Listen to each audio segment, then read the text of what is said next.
Ya me conocen, yo soy Alejandro Bufón, director de la editorial, encargado de la librería, etcétera, de los libros que aparecen por nuestra universidad.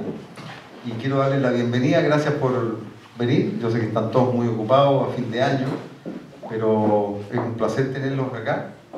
Este trabajo que vamos a presentar hoy día es el resultado de muchos meses y años de trabajo, que son las monografías de la dirección financiadas por la Dirección de Investigación de la Universidad, y que a mí me da mucho gusto presentar 4 libros juntos, porque da cuenta de que en la universidad se está haciendo investigación, que es una de las tareas que tenemos como universidad y particularmente como universidad estatal, ¿cierto?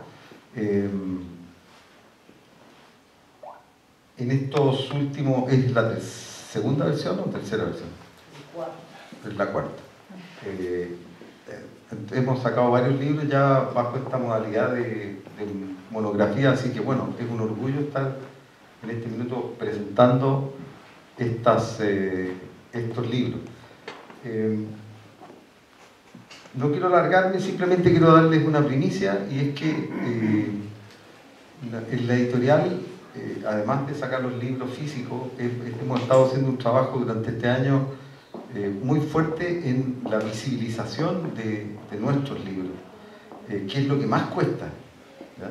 Yo estuve hace poco en un congreso en unas jornadas de editores universitarios, y el problema que tienen todas las universidades de Chile y de Latinoamérica es la distribución de los libros, es decir, cómo se abren paso, ¿cierto? Entonces, el libro físico es difícil, es caro, cuesta llegar a las librerías, etc. Hay una serie de dificultades que son sistémicas, digamos, propias de nuestro sistema económico, de nuestra forma de nuestra estructura, digamos. Pero hay otras fórmulas que estamos explorando y que ya están dando frutos, que son los libros digitales. Entonces, en este minuto, y esto me llegó hoy día la información, así que estoy emocionado, de que los libros de la universidad en este minuto ya están en portales a nivel mundial en formato digital. Estamos, por ejemplo, en la librería Gandhi de México, que es una de las más grandes cadenas de librería de México, pero que además vende online.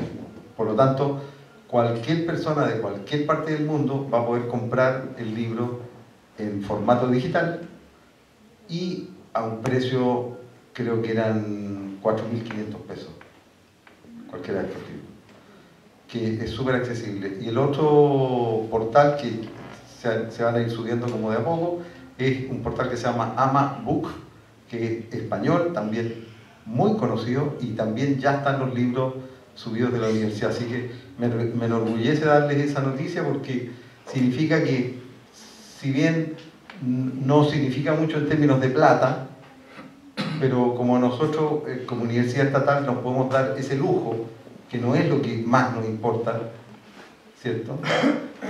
Sino más bien difundir el conocimiento. Estas plataformas nos van a permitir eso, que es llegar a todas partes del mundo, de manera que cualquier académico, cualquier persona pueda tener acceso a comprar esos libros a precios muy baratos. Así que les agradezco nuevamente. Voy a dejar a Eduardo Note para que diga algunas palabras, director de investigación. Buenas tardes. Tengo que saludar formalmente a Jorge Rojas, que viene en representación del señor rector de la universidad, a los escritores de las monografías, a los colegas, a los amigos, a las amigas. Muy buenas tardes. Para mí es un agrado presentar estos 4 libros correspondientes al concurso de monografía científica de la edición de investigación, en conjunto con la editorial. Nosotros apoyamos esta difusión de conocimiento. En realidad, sabemos todos que existen otras formas de difundir el conocimiento científico, que son las revistas, ¿no es cierto? Como los científicos escriben sus artículos, pero esa línea, digamos, de difusión es para gente muy específica, o sea, para gente del área mismo. En este caso, las monografías, creemos, tienen un papel de difundir a un público más general, o sea que en realidad vaya en la ayuda de tanto alumnos como profesionales de ciertas áreas, digamos, para entender un poco más lo que se hace y tal vez, digamos, aplicar algunas cosas, que a veces son muy específicas y no tienen una aplicación porque no la toma, digamos, una persona de otra área o un profesional. En los últimos 4 años, a partir del 2010, yo hice un conteo, hemos editado aproximadamente 13 libros, incluyendo los 4. Antes yo sé que hubo también ediciones. En esta oportunidad tenemos 4 que corresponden al Departamento de Educación, el profesor Francisco Rojo, al Departamento de Arte y Letras, el profesor Walter Hofer, y 2 al Departamento de Matemáticas, que corresponde a la profesora Melita Fibis, que se excusó porque estaba un poco resfriada, y al profesor Abelino Suazo, que está acá. Ellos van a dar una breve reseña de su obra, entonces los voy a dejar con ellos, ¿sí? Pienso que viene partido don Francisco Brunet, ¿sí? Gracias. Gracias por esa confianza.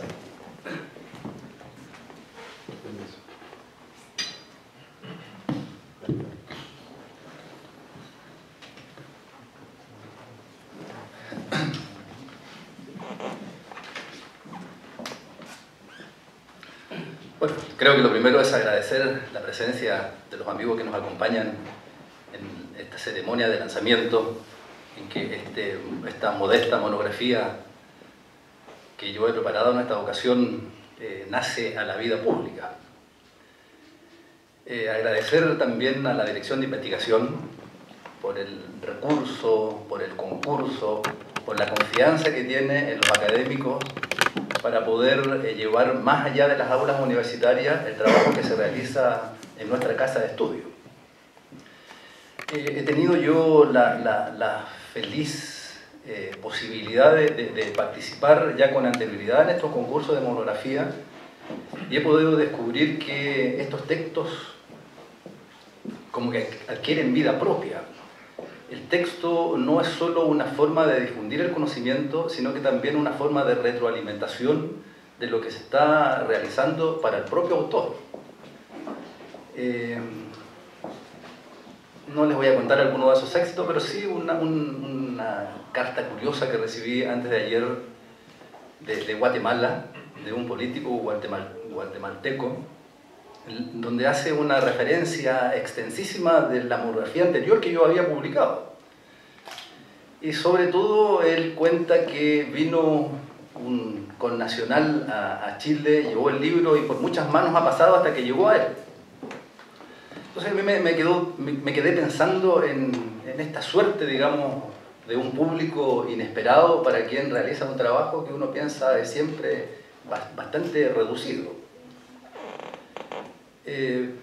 Por lo tanto, esa es una información que yo la señalo no con una forma de egocentrismo, sino de validar este ejercicio de publicaciones en la que la universidad se encuentra empeñada. Así que eso explica, digamos, mi agradecimiento. Bueno, el texto en particular se llama Introducción a la Filosofía, o para leer las Meditaciones del Quijote. Es un libro que tiene una doble finalidad y extraña doble finalidad en principio, porque pareciera que esas dos actividades obedecen a fines muy distintos. Una cosa es introducir a una disciplina y otra muy diferente es realizar una especie de nexo con una obra clásica como son las Meditaciones del Quijote de Ortega. Sin embargo, la razón que nos animó a emprender esta tarea es la convicción de que las Meditaciones del Quijote es, a mi entender, la mejor introducción a la filosofía que se ha escrito en lengua castellana. Porque tiene la virtud que tienen las grandes obras de invitar, y esa invitación es la fiesta misma. Vale decir, Ortega invita a la filosofía filosofando. Hay muchas introducciones a la filosofía que son trabajos eruditos, que son historias, es decir, describen el acontecer de la filosofía desde fuera. Otras son sociologías, otras son psicologías de la filosofía, pero la maestría de Ortega en las meditaciones es que hace filosofía, invita a la filosofía filosofando. Y esa es una de las afirmaciones que nosotros señalamos en el libro, de que creemos que ya ha sido incorporado a los libros de los grandes clásicos de la filosofía universal. Uno se pregunta, ¿cómo lo pudo hacer? Bueno, esa es la clave que solo los grandes maestros tienen. Como lo hizo Descartes en las meditaciones, que son prácticamente autobiografía, como lo hizo Platón en sus diálogos, que son conversaciones, y que lo van induciendo, que lo van a uno seduciendo en esta temática.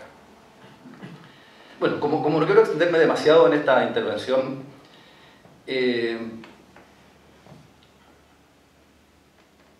a más de 45 años de haber leído el primer libro de Ortega, cuando yo tenía alrededor de unos 14, 15 años, me ha quedado la idea de pagar algunas deudas de gratitud. Y la primera intelectual es indudablemente con la figura de Ortega. Porque cuando mi vida venía dando tumbos, encontré aquí una tabla de salvación en estos libros y en la filosofía, y al pasar muchísimos años me doy cuenta que es lo mejor que me pudo haber acontecido. Entonces, deseoso de compartir esa feliz experiencia, lo que yo pretendo es ser una especie de intermediario entre esta vieja disciplina, entre este gran libro de Ortega y las nuevas generaciones que andan en búsqueda de algo que la vida le puede ofrecer. Y creo yo que la filosofía hoy está bastante viva, no obstante el aparente mundo antifilosófico en el que estamos instalados. La verdad es que ese aparente mundo antifilosófico no es nada más que una filosofía ideologizada, una filosofía algo perversa, que encuentra su conjuro con una filosofía más auténtica, más verdadera, más amplia, más libre, como es la que hace Ortega.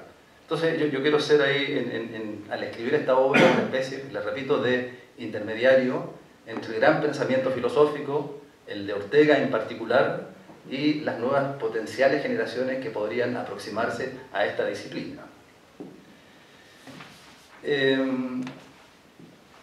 Ahí está el libro, no es necesario hacer mayores referencias acerca de él, los libros se tienen que defender solos y pueden servir para los fines que los lectores estimen como convenientes, ya sea para leerlos, para criticarlos, para buchear al autor, para usarlos como soporte de macetero. Lo importante es que cuando lo hagan tengan plena conciencia de por qué están ejecutando ese acto que hacen y no pasen como un acto mecánico, inadvertido, inconsciente, sino que haya una primacía de la reflexión sobre la acción. Bueno, finalmente quiero aprovechar esta oportunidad para pagar otra gran deuda que yo tengo dentro de estos beneficios que he recibido de la filosofía y de la vida académica, porque soy yo de esos afortunados que tienen la suerte de trabajar en aquello que les gusta. Y trabajar, que más hacer, digamos, lo que es para uno un hobby y más encima le paguen, yo creo que no puede haber mayor felicidad. Entonces yo quiero aprovechar esta oportunidad, si ustedes me lo permiten, de regalar este primer ejemplar a quien hizo posible que yo ingresara a la vida universitaria, que él tuviera la confianza de generar un espacio en el que yo podría realizar alguna función. Yo comencé siendo su ayudante y como primera tarea tuve que comentar la idea de generación desde la perspectiva de Ortega. Si fuera creyente yo creería ya que los dados habían sido lanzados, pero yo creo que fue el resultado del azar, de las coincidencias, así que nunca terminaré de agradecer al profesor Eduardo Rojo por esa credibilidad en mí y bueno, le voy a hacer entrega del texto y mi agradecimiento.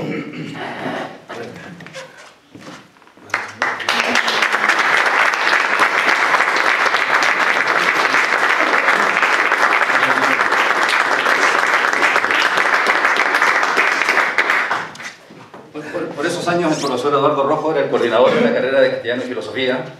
Hoy él es el director de selección y admisión de la universidad, la parte más bien administrativa, pero espero, profesor, haber estado a la altura de las expectativas. Si no fue así, le he hecho bastante empeño. Así que muchas gracias.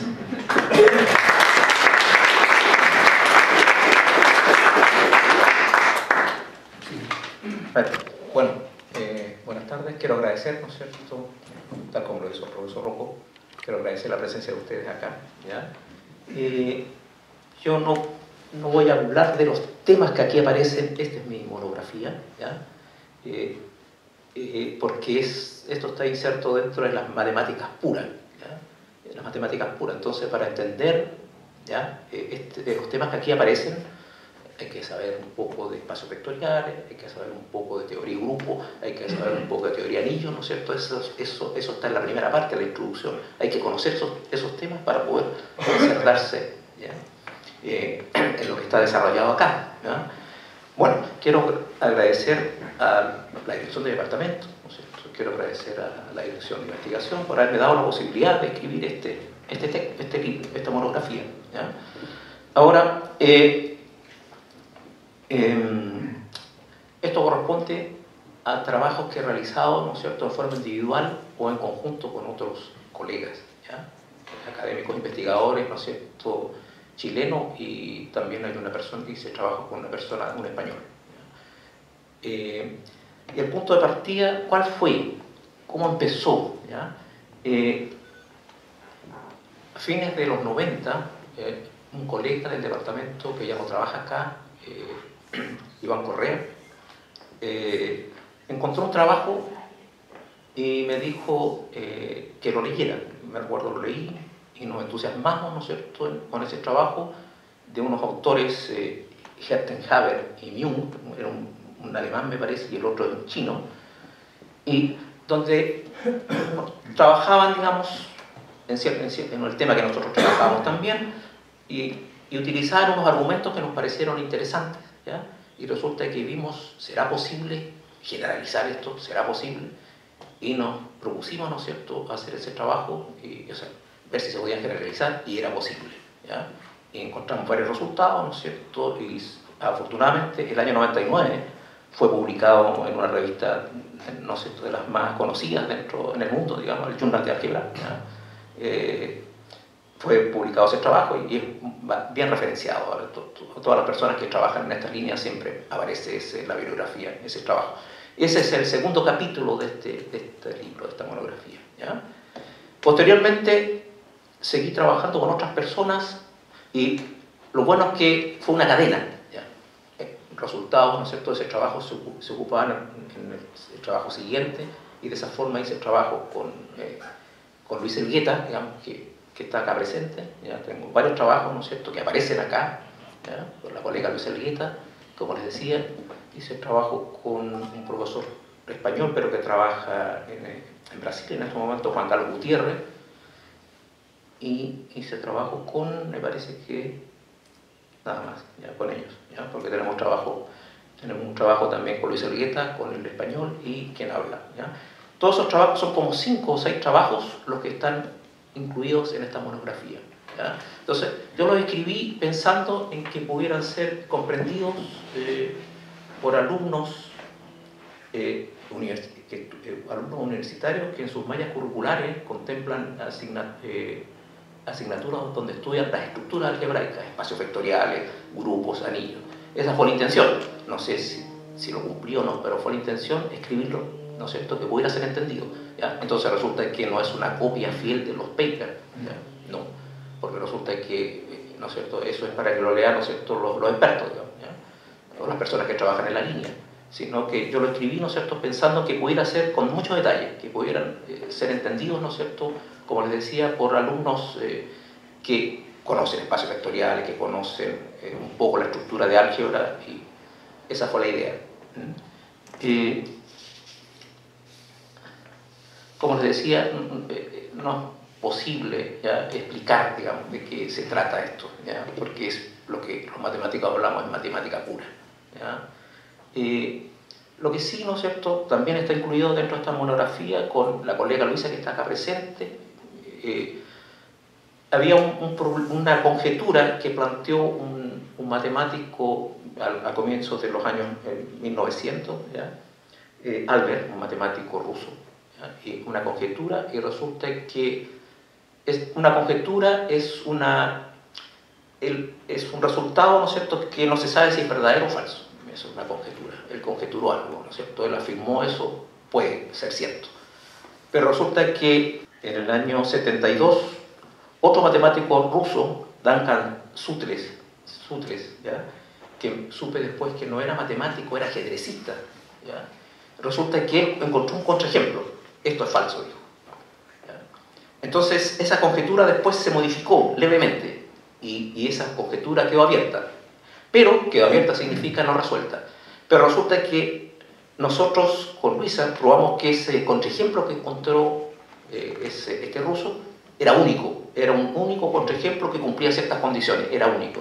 ¿Ya? Y eso gustó mucho, digamos, a los referees de afuera, ¿no es cierto?, ese resultado. ¿Ya? Nosotros en el momento, cuando se escribió el trabajo, ¿no es cierto?, personalmente no le di mucha importancia que hayamos encontrado eso. Pensé, ¿ya? Sin embargo, ¿no es cierto?, lo que más le llamó la atención al referee, y posteriormente no solamente él, otras personas, no solamente ese referee, sino que otras personas que después han conversado conmigo, ¿no es cierto?, me han dicho que lo más importante de ese trabajo es haber probado que ese contraejemplo era único, que cumplía ciertas condiciones, ¿ya? Entonces, bien, eso quería comentarles, ¿no es cierto? Todo eso está incluido naturalmente dentro de esta monografía, ¿ya? Y no es para empatar, digamos, con el colega acá presente, pero, ¿no es cierto?, también una persona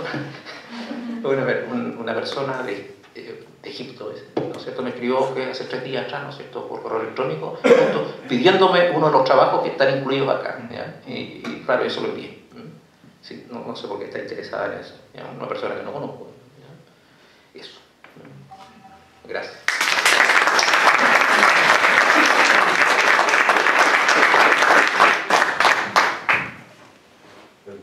Bien, buenas tardes. El libro está aquí, no sé si voy a leer el título por si acaso, si no lo alcanzan a ver.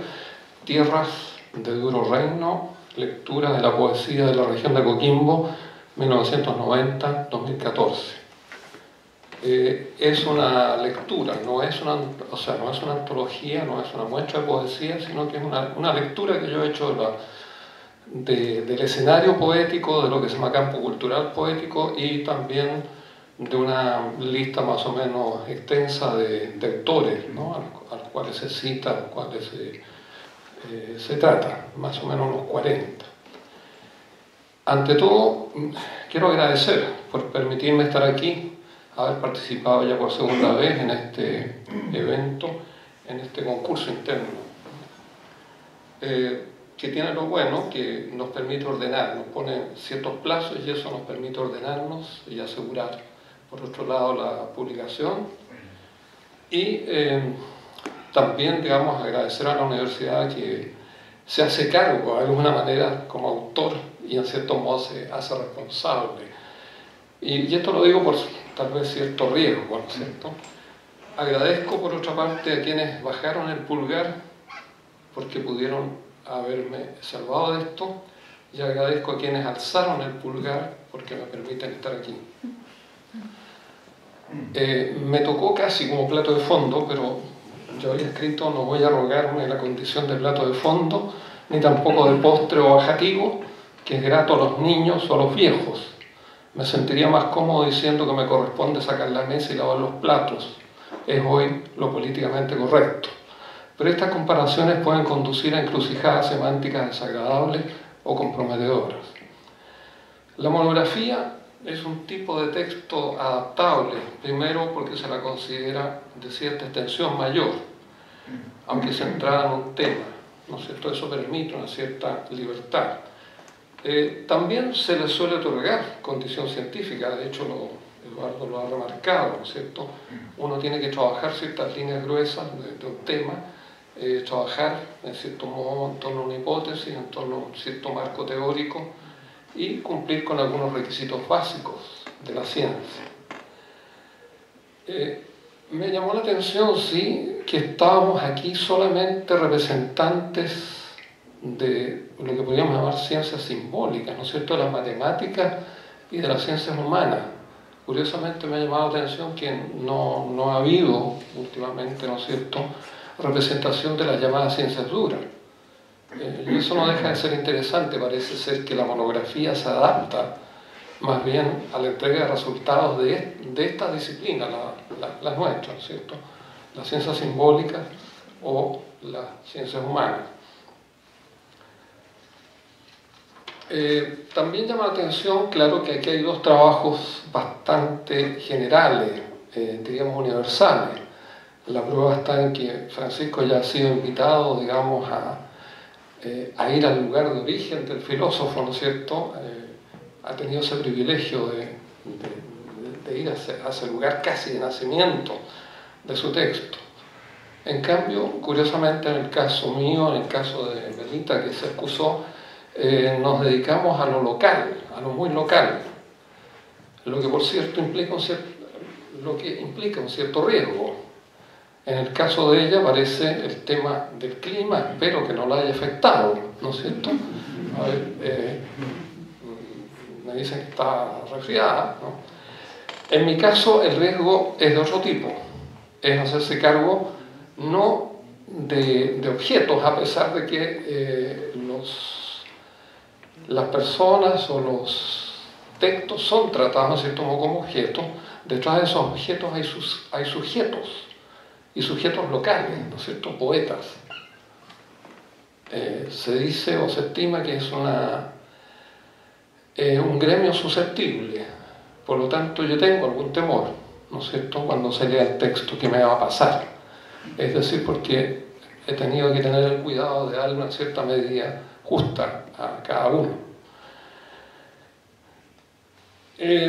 Bueno, este valor local, como les digo, también implica otro riesgo, es la proximidad, el cuidado que hay que tener con lo que se llama la paralaje, ¿no es cierto?, la distancia entre sujeto y objeto, ¿no es cierto? Arriesgarse a considerar poesía emergente, por ejemplo. La filología clásica tomaba un resguardo, no consideraba textos coetáneos ni consideraba textos próximos, ¿no es cierto? Pero desde cierto tiempo a esta parte, ¿no es cierto?, la filología también se está ocupando de textos recientes y de poetas vivos, lo cual implica, por cierto, un riesgo, que es el riesgo de sobrevalorar de pronto algo que no está asegurado, ¿no? Y bueno, ese es el gran riesgo. ¿Cuántos errores, cuántas omisiones podrá haber en un trabajo como esto? ¿Quién me va a pasar la cuenta luego?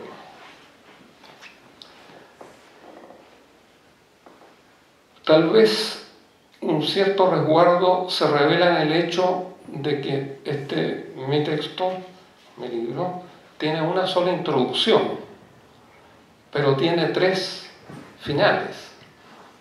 Era como que yo no me atrevía a soltarlo, a entregarlo, ¿no es cierto? Quizás por ese riesgo, por esa precaución, ¿no? Y por otro lado, podríamos decir que tiene 2 líneas o 2 posibilidades de lectura, ¿no? Si uno lee el prólogo, se va a dar cuenta que el prólogo de alguna manera es un cierto disfraz de cierta sistematización que lo acerca a la ciencia, pero por otro lado aparece un relato, ¿no es cierto?, un relato un poco atolondrado, tal vez algo displicente, esquivo, analógico. Por otra parte, soy un sujeto que sabe que la historia real me pisa los talones, que los objetos no son solo objetos, sino, como dije ya, sujetos muy susceptibles. Por eso a veces hablo desde el día o desde cierta hora, de la precariedad de estar en medio del flujo de los hechos. Lo efectivo, lo que ustedes puedan leer, lo dejo así en manos de esos lectores que realmente no sé quiénes van a ser, pero espero que sean lectores interesados. Muchas gracias.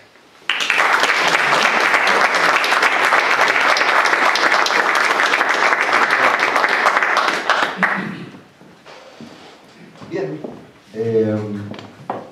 Agradecerles nuevamente a los autores, a ustedes. Muchas gracias.